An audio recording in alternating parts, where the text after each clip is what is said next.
Hi, my name is Mory. These people are my audience. Uh, I'm presenting tonight the kidney. I'm in Bio 202 CO for Professor Jeffrey. The kidney I'm presenting tonight, a pair of organ located uh, in cavity, in abdominal cavity. They, there are two, and retroperitoneal cavity, retroperitoneal organs. Here is the kidney that I'm gonna show you guys. You're gonna see in the presentation.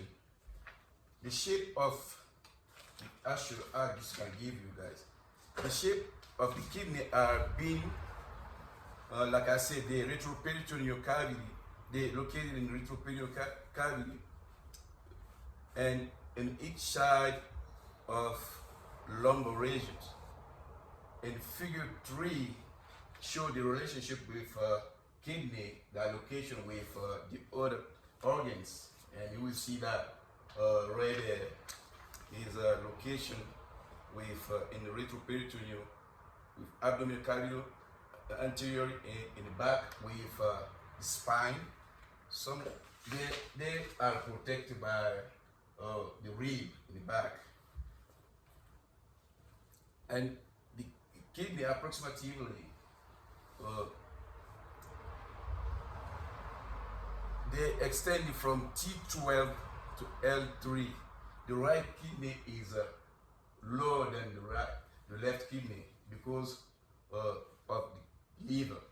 The liver carries the right kidney. That's why it's a little lower than the left kidney. The mass the kidney in adult is 150 grams. The dimension, the longer is 11 centimeter and wider 6 centimeter and 3 centimeter thick. The large surface is convex. If we check and add the table right here for the kidney to make the relationship with the right surrounded like the other organs. Let's check that the structure of the kidney and the portion of the kidney. Well, this is the anterior portion of the kidney that means facing anteriorly, abdominally. The right kidney,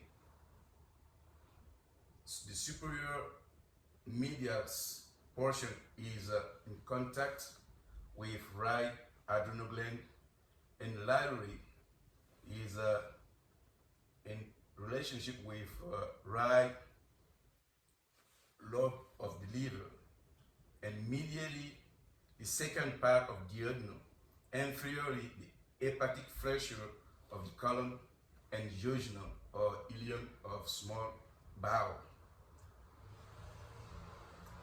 The left kidney medially is in contact with the tail of pancreas, and the superior medial left adrenal gland, superiorly the superior lateral we have a spleen, and then inferiorly we have jejunum. Jejunum is the small bowel, and then superiorly we have stomach sitting on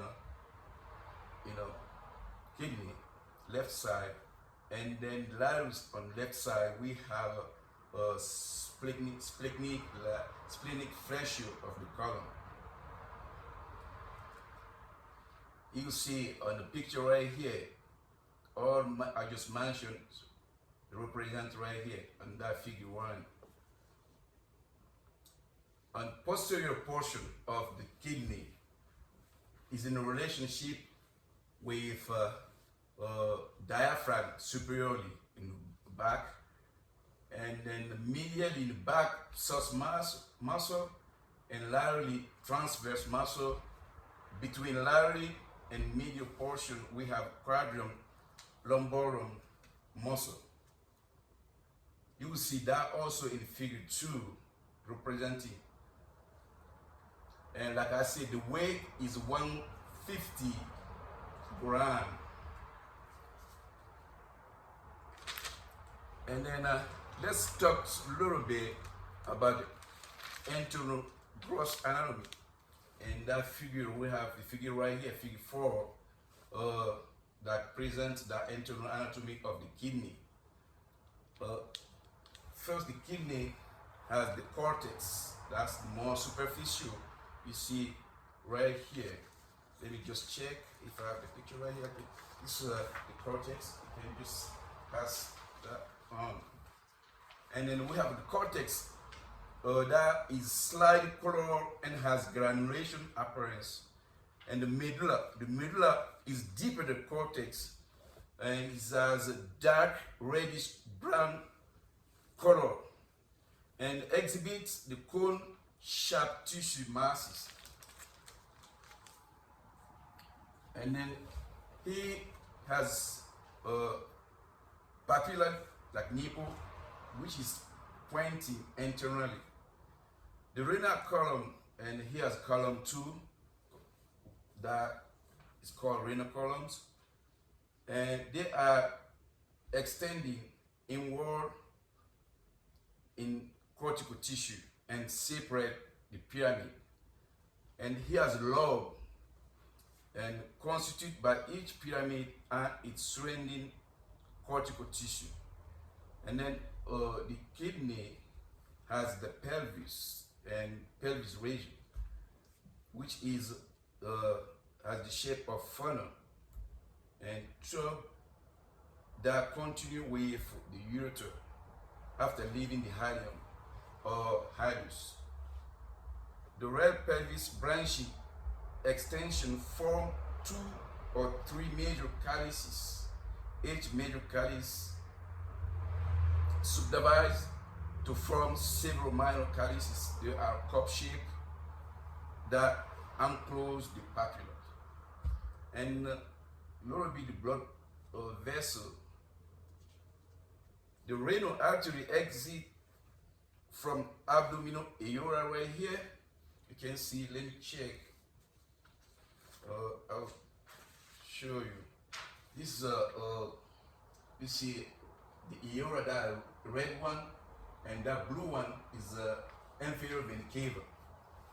And from the aorta right there, the renal artery, they are paired, left and right side from the aorta.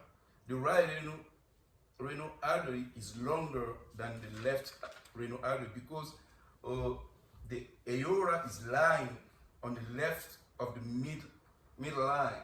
You will see in that figure 5 where I just gave you. And after entering through the hilus, each renal artery divided into 5 segmental artery, and that is in the figure 6. You're not gonna see that well. Let me just, I have the paper right here. And when they enter in hilus, where they divide on the segmental artery, you see that they go on the cortex right there.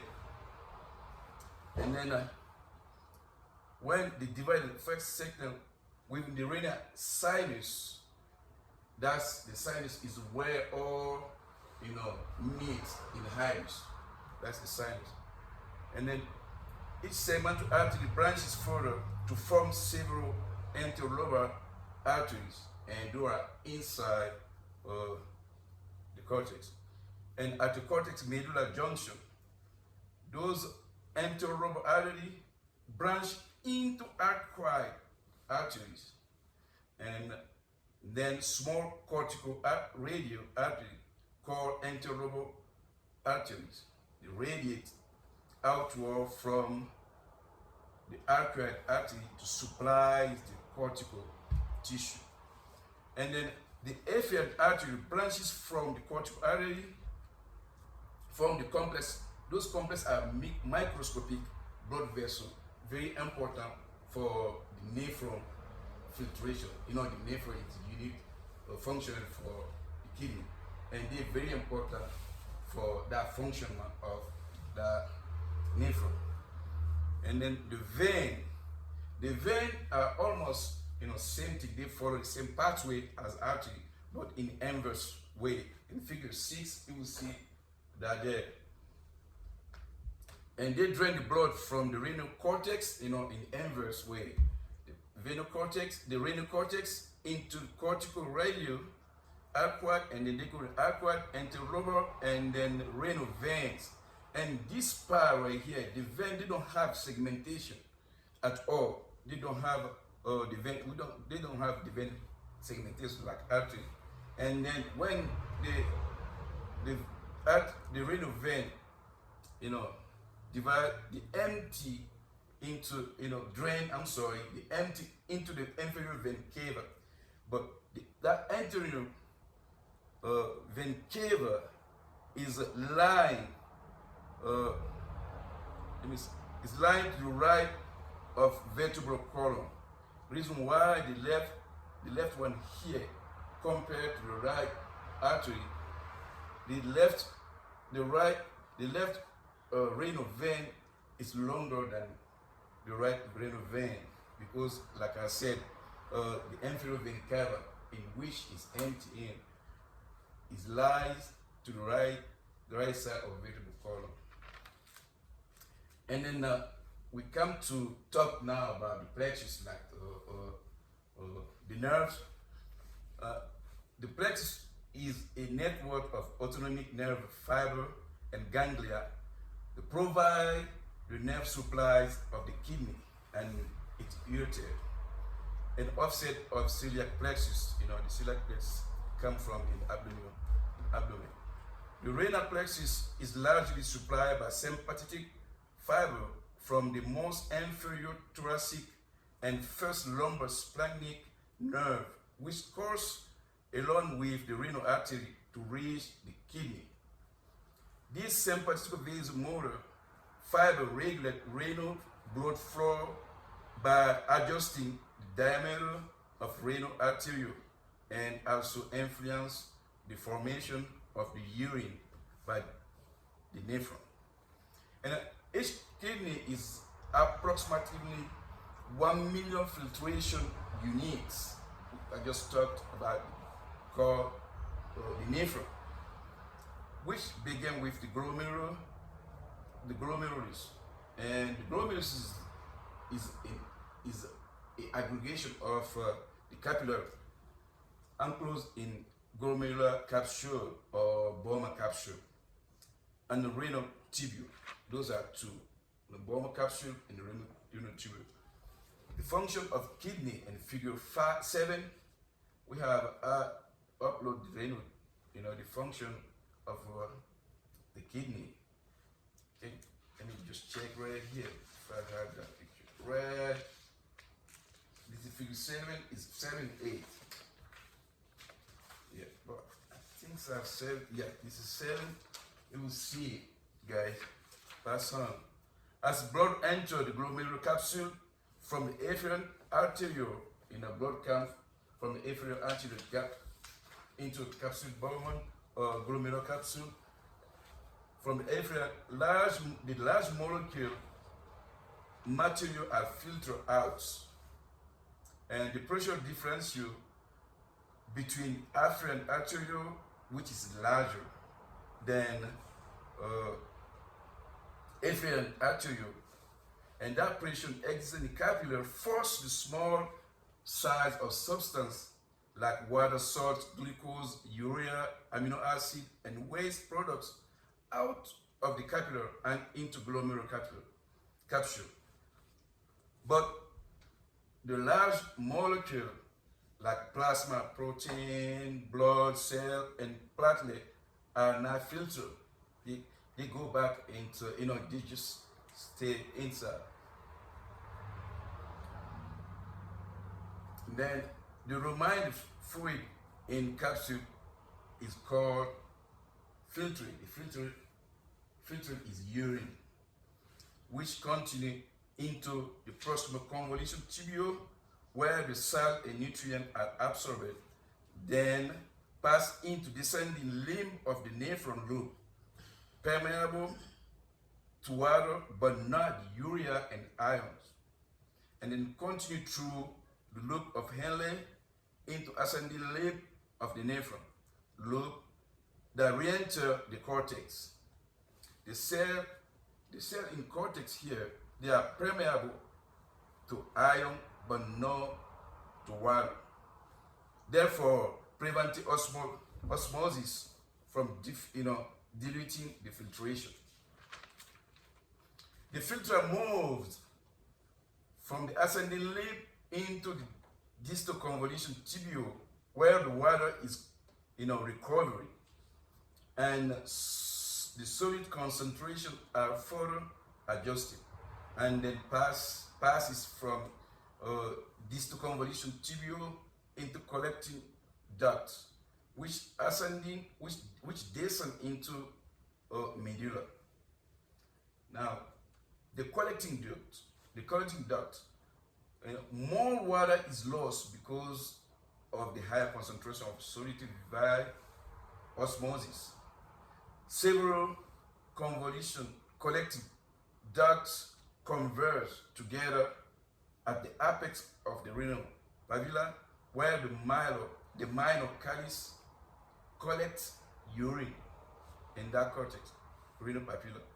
The major calyx collect urine from several minor calyces, and the minor calyx collect the urine, and the major calyx collect urine from those minor calyces, and then drain into renal pelvis.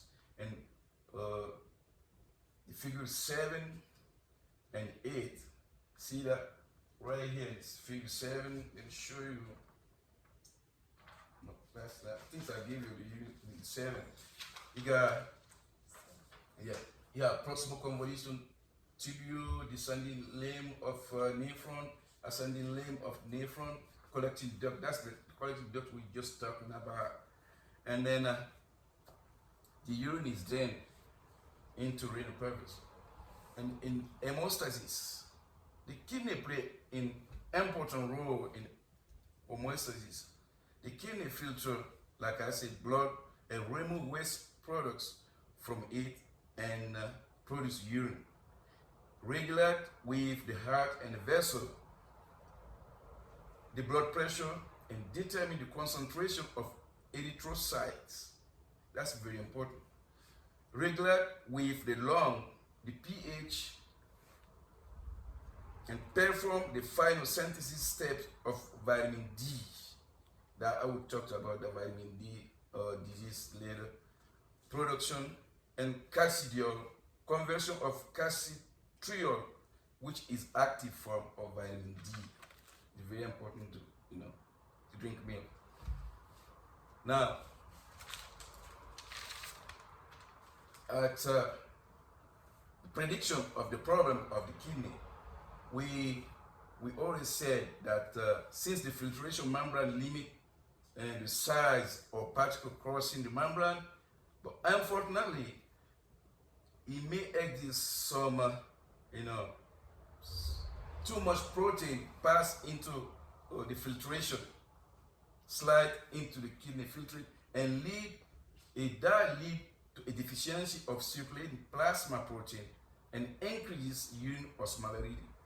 Consequently, more water is held in the filtrate that increases urine volume. Because of less circulating protein, that protein called albumin, which is we measure when it collecting the product, the blood osmolarity falls, and less osmotic pressure pulling water into the capillary tips the balance toward hydrostatic pressure, which tend to push it out the capillary. The net effect is that water is lost from the circulation to interstitial tissue and the cell. What happens is it plumps up the tissue and the cell, a condition called systemic edema, and that's when the feet swell. And the other problem we can predict in this impaired hemostasis is the renal ptosis, hydronephrosis, pielitis, pyelonephritis in any way. And then, and this finally, I got to talk about the renal disease that I just picked is a pyelonephritis. The Greek is coming from Greek. Pyelo means pelvis, and the pyelonephritis is a bacterial infection. It's caused by the fecal bacteria that spread from anal region to the urinary tract. Usually, it's very frequent in female. And then we have two cases. We have acute pyelonephritis that is accompanied, is like comes with the fever, chill, pain in affected side, like lumbar region, and then the urinary frequency, or sometimes if you ask the patient, he say, yeah, his frequency, the urination is burning. We say the burning on the urination. And the chronic pyelonephritis is a really disease, is a progressive disease, is a symptom-free disease that progresses slowly, finally finished by the destruction of the kidney, and then kidney failure comes. And then the relationship with the organ, I pick the bone and skeletal tissue in Bio 201 to make a little comment that. And then to keep the bone strong, the kidney must keep the right balance of several important substances such as phosphorus, calcium, parathyroid hormone, and vitamin D, just attack. But in case of chronic disease, which is progressive, sometimes asymptomatic, and that symptom-free, before the patient know is almost too late. There's imbalance of the substance leading to bone disease called renal bone disease, and then if there is imbalance, finally the disease answer is renal bone disease. Thank you, audience. Thank you. I appreciate that, and have a good night. Bye.